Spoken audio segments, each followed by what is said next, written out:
T. It's in the name. Welcome into the Helping Healing Humor with Ben and Travis podcast, straight from Robert Trent Jones Golf Course at the UNA Christian Student Center Golf Extravaganza. I don't know what it's called. That's what we're calling it. And so this episode is brought to you by the UNA Christian Student Center. The Helping Healing Humor podcast with Ben and Travis is brought to you by Freedom 5K on July the 8th. We will be running it in the Shoals area, and all proceeds go to St. Jude Children's Research Hospital. I hate to see children suffer. I used to avoid St. Jude commercials because I just couldn't bear to see the images of kids fighting for their life against a dreaded disease. Then one day we got the call. Several weeks before, doctors in Huntsville had performed surgery on my son to remove a small tumor on his face. The call was from St. Jude. The doctors in Memphis wanted to take more margin around the tumor and run more tests. Within days, we were walking the halls and pulling cypress in the famous Little Red Wagons. I had to see the kids, a lot of them, some in wheelchairs, many missing hair as a result of their treatments. People from all over the world and all different backgrounds. All came for one reason, hope. Hope that they would be able to find a cure. It's that hope that gets me to run even when I don't feel like it. I run not for me, but for the young ones. I run to give them hope. Thankfully, my son is doing well. He bears the mark of St. Jude on his left cheek in the form of a scar. But it's a reminder to me of the fight that other kids are still fighting every day. The Freedom 5K on July 8th is just one more way to raise money for St. Jude. If you can run, then we hope that you will sign up. If you would like to sponsor, you can do that too. For more information or to register, go to benandtravis.com/store. That's benandtravis.com/store. We're here with the El Presidente of that organization, Mr. Blake Holloman, of course, resident Barner representing the Pat Dye era hat. I kind of like it. I hate to say it, but it's true. Did he just admit he liked something it's Auburn? true. It's amazing. So we're gonna film some stuff, record some stuff, maybe some hard-hitting questions. Of course, Will's here with us. Will, how you doing, man? I'm doing great. How are you doing? It's good to have you with us because you're our golf Which is really bad. legend. I'm the one that you're relying on. So. Yeah, maybe it's okay. Of course, you got Ben. How's it going? We've played one hole, par 5. We parred it thanks to Will and Travis's clutch putt to get us there. From the fringe. Now I'm only here to record. It's amazing. So, Blake, your silky smooth voice is what starts this thing anyway. So you feeling good today? I'm feeling great. How about the weather? Is it worked out for the... Man, the weather compared to last year, this is about as good as it can get. Are we going to get rained out like we did last year? Did we get I do not a think storm rain challenge is or something? anywhere in the This forecast. is the actual hole last year where the lightning and thunder hit, and we had to pause the tournament. Had to head on back. That's and right. all that good stuff. But we did want to jump on, shoot around some lightning questions. I don't know if they're lightning questions because we don't want to say lightning, right? That's probably Let's bad. not say that. But they are quick hitting questions. The first one I want to start with is golf a sport? Is golf a sport? And that question always gets asked. It's usually around cheerleaders. Is cheerleading a sport? You better be careful. But with that, no. 'cause I'm going to set this up. I'm going to let you guys kind of give you guys an out Blake, go. Tee off. because the skill, it's a skill. I would say absolutely a skill. Like there's no question at all. I guess. And I'm not saying that skill can't be a sport. Yeah. What I'm saying is, and it's actually a compliment because golf is a skill that I do not have. Yeah. It's the hardest sport I've ever played. Yes. I do know And that. it's it's you're really playing against yourself in a lot of ways, especially when you get older. You're not really playing tournaments except here. So I would say skill for sure. But there's a ball included. Yeah. And Yeah. you got to be in shape on some level to do that. I think there's 2 out of 3 qualities there that So 66%. I think if you have gives 2 it out of sport. 3, you could say it's a sport. But I think sometimes people get offended when you say something's a skill. And I don't know if that's offensive. Like, you either have a skill or you don't. You can practice and get better. But there's some people born to do this thing, and I am certainly not one of those. Well, as Ben stripes one right down the middle, he looked very coordinated. And I'll call it a sport. Excellent. All right, I think we're 4 for 4 on it being a sport, but also a skill. All right, so we are back here at the Student Center Golf Tournament, UNA Christian Student Center Golf Tournament. And as we mentioned, we have the president of the UNA Christian Student Center, the board president, Blake Holloman. And so we're thankful that he let us play with him today and that we're getting to hang out with him. But so we have a really important question. The next question is, you have the local church and you have a lot of churches in the area, but you also now you have the Christian Student Center. What's the purpose of the Christian Student Center?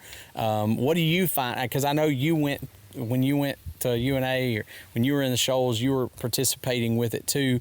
So in your opinion, what is it? And this is, I guess, for everybody after you, what do you think the best part of and the biggest reason for the Student Center is? Well, have you seen what's going on universities and campuses nowadays? Yes. I mean, the rumors and the crazy things that I hear, you can't make it up. So this stuff has to be going on, that it just seems to be getting farther and farther away from the truth and how God would have us to act. But for the Student Center itself, I don't view the Student Center as something that is separate from the church. I view the Student Center as an extension of the church. And, in any way that we can be on campus, have a presence there at UNA and fight the good fight for Christ and for what Christians stand for, is leading souls to be saved and having Christian events on campus. I think that's just the best thing about campus ministry. Yeah. So what do you guys want to throw into that, Travis? Oh, I'd say you're a campus minister too. Yeah, I would say for guys like Will and I who work with high schoolers, it's always nice to have somebody you can kind of pass the baton to that keeps the momentum going. And obviously, I agree with what Blake's saying. Is it's a tremendous opportunity. All right, we're on hole 17. Blake's about to murder another ball, and just want to start off with another question. What is your least favorite sports rule? Least favorite sports rule. That's a nice shot, Blake. We can use it. Very nice. My Least favorite sports rule, Will Mayan.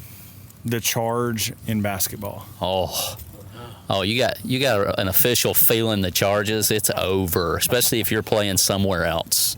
Ben, what you got? The fact that half of those rules are just subjective, that you can't know. So like that one, I would say one of my least favorites is, and what made me think of this rule was the third strike in the dirt. And you can run on it. I saw a video the other day, and the guy was talking about why that was a rule, and it dates back actually before baseball. It's pretty cool. But anyway, he was like, it's time for it to go. Probably my least favorite is one that started, is the clock for the pitcher and the batter. I just don't like that one. I feel like it rushes everybody. I know the point is to speed the game up, but people like baseball because it's baseball. So leave it. I also didn't like putting an extra runner or a runner at second in the extra innings. But that one's growing on me a little bit. Like what you got? Anyway. My least favorite rule is when the player robs a home run and the player lands over the fence, they still count it as an out. If the ball and the player both fall over the outfield fence, that should be a home run because they caught the ball out in the outfield, out behind the wall. So I'll take robbing home. I'm going to go with the NFL pass interference where it happened. That's redonkulous. At least change it to where outside, between the 20s. Okay, I could live with that. But they basically give them a touchdown if they don't catch it, and they rule pass interference. And there is no such thing as offensive pass interference anymore. So that's my takes. All right, Ben, we're back on. We're going to follow up this last question kind of with something else that's along the line. Unpopular opinion, get off my lawn, old man take. Doesn't have to be sports. It can be anything. My example is I hate when people, as a coach, I used to get, I'm not going to play via text and email. You just don't do that. Like, just come to me and say, hey, this ain't what I'm about. I had a few players do that. No problem whatsoever. Email, text. Don't quit on me like that. Also, don't ask girls out via text. I hear that happens, and that's my old man. Get off my lawn. Probably not a good one. Yeah, I think my old man get off my lawn would probably be kind of along the same lines. Is I know I used to get really irritated as a youth minister when we would go and do a work camp or do something like that, and when we were somebody get through, they just go sit down. Like they wouldn't just go find something else to do. It's like you had to go and find them and get them started again on another project. It's like, I guess, that part of my personality is if once one thing's done, I'm going to go find something else to do. Mm-hmm. So I think it's kind of a get off my lawn old man take is just like, go find something to do. Go find something, the work to do. There's plenty to do in the church. There's plenty to do most places. Like, go find it. Go get into it. Don't wait till somebody asks you. I think that's the biggest thing. So, Blake, what you got on an old man, get off my lawn take on anything? So what you got? Face to face. Don't wait to ask for my help until the night before. Ooh. Like, if you're going to need my help with something, let's plan it out. I don't want to get a call at like 10 p.m. being like, hey, we need you to have a big part in this event that I've got going on tomorrow. So you were kind of aiming that at me, weren't you? Yeah, with the Lord's Supper, Lord's Supper, last minute take. Hey, would you come help me? Could you do a prayer? Could you do the Lord's Supper? We gotta go find the ball. All right, here you go. Travis, we need you. I got a hit. Was mine bad? Yeah, all of them were. Should I hit another one? If you can get in the fairway. Did you get one? Did you get one in the fairway? No. We're in bad trouble, guys. All right, I may have to go hit another one. Here we go. I don't think mine's gonna be hittable, man. Travis for the win. Right. You want me to hit it one or not? No, you got one. Good job, Travis. We get him on the recording. He drills one. It's perfect. It's money. Look at the man. Worm burner. All right, we're on hole two. Dose. Even though we've played a bunch. We played a bunch. And our next question is why do people love sports so much? And does it have a purpose? Anybody want to jump on that? I mean, I love just the competitiveness of it and the challenge that it faces. I'm no huge athlete, but I just kind of like that feeling of not just facing off against other people, but like doing better than what you've done before, which I've not done today. I've come up way short of that today. Haven't played in a while, and game looks pretty weak. But yeah, I think it's just because it challenges us. I think that's why we like it, and I think that's the purpose of it. You hear guys talk, and you guys can speak more to this from a football standpoint, but about just the camaraderie and the way it sort of challenges you, and you've got to fight through adversity and all those kind of things. So I think there is a good purpose to it, but y'all can probably speak to that more than I can. I think it helps us teach people how to lose. Because I think at some point, we're going to do that really well today. At some point, you need to learn that there's probably always someone out there that's probably a little bit better than you. And part of that motivates you to be better. Like growth mindset versus fixed mindset. Like, I'm going to challenge myself against people who are better than me, not just the people I can beat. You got teamwork, especially team sports. Golf's not necessarily a team sport. Scramble is, but, it teaches you how to interact with other people and, realize you need other people in life too. So I think it serves a good purpose. Like I could really use somebody right now. Anybody out there, please. I always tell people that I peaked in 11 and 12-year-old baseball. I mean, I was the stuff back then, and it's just been on downhill ever since. But sports just brings me back to my childhood. Going out there, having fun, getting to play children's games. It's I don't know, it's a lot of fun for me. Yeah, I think playing football for me, it was a way in which I could step in between white lines and all of a sudden hitting people with my full body strength, which was like hitting somebody with a flea, that I wouldn't go to jail. So yes, there is a purpose, and I can try to hit this ball as hard as I want. Let out a little aggression. So, a little aggression. Yes, anger management. But it is sort of a religious. You see the fans, these guys that go to college football games, when we go to college football, you let it all hang out, you have a blast, you want to do that, but, it's kind of that thing where if we're going to show up and yell Roll Tide or War Eagle a bunch, we need that enthusiasm to kind of go over into some things that really have eternal lasting. There's some life lessons in it. Even Paul wrote about, those who compete in the games and those who race and, all those different things. And he uses that as life lessons for spiritual things. So I think, you can find lessons in just about anything. So, yeah, I think there's a purpose. There you have it, folks. Get to hit people illegally, not go to jail. All right, we're here on hole 5. Although we played way more than that, or some people might call it playing golf, but we've been trying. We've messed up on way more than that. Yes. So the question now is, what are the benefits of having a text group with some of your best friends? And I would say sort of like my answer to sports, right? You step between the lines and you get to hit people, and it doesn't really mean you're going to go to jail.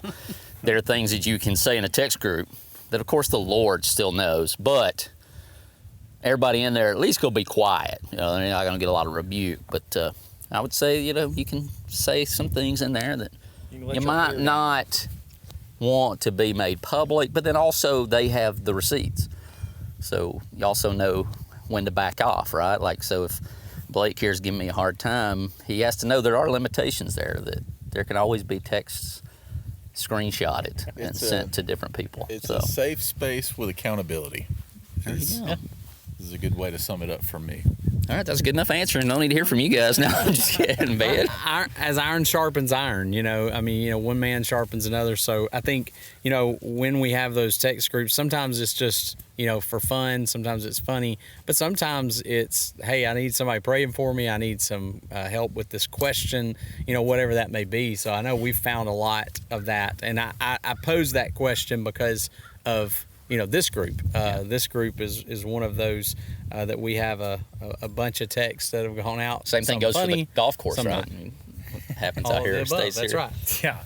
Yeah. The pros, or I guess the positives of it, is my wife would say it keeps me busy and happy, because she's always like, the con would be I'm sitting in bed at, 11 o'clock, midnight, and I'm just laughing. She's like, would you please stop texting Ben and Travis and Blake? Yeah, that was going to be the other answer is what's our other question. So second question along with that is, what's the bad part about having a text message with your friends? It keeps Lindsay up at night. That's what it is. But I think it's all the same. It's just being able to let your hair down with people you can trust and know, and just, goof off and have some fun. I guess the worst part for me on that second question is trying to, answer the 30 or 40 text messages I get in an hour while I'm in a counseling session. Yeah. So what's the worst part of having the group? I think Blake answered it earlier. You never know when you're going to get that night before. Hey, I need this.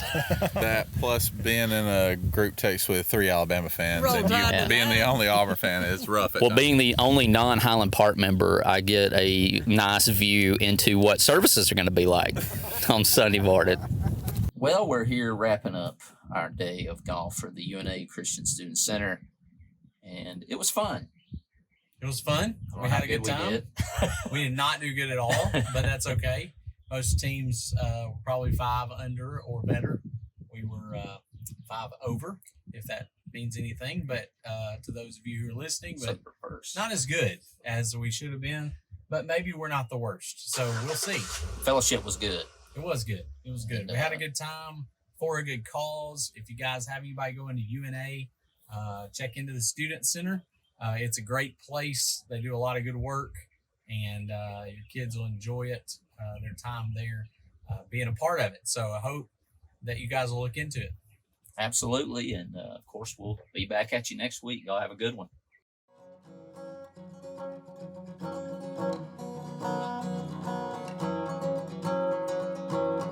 Thanks for being with us for this episode of the Helping Healing Humor podcast. Be sure to download our free ebook, 28 Days of Focused Living, at benandtravis.com and receive all of our Helping Healing and Humor extra content directly in your inbox. We look forward to having you join us at the same Ben and Travis time, same Ben and Travis channel. That's it. Playable, Travis. That's what we need. I just recorded your best hit of the day. Let's go. It was nice. Ooh, that actually wasn't bad.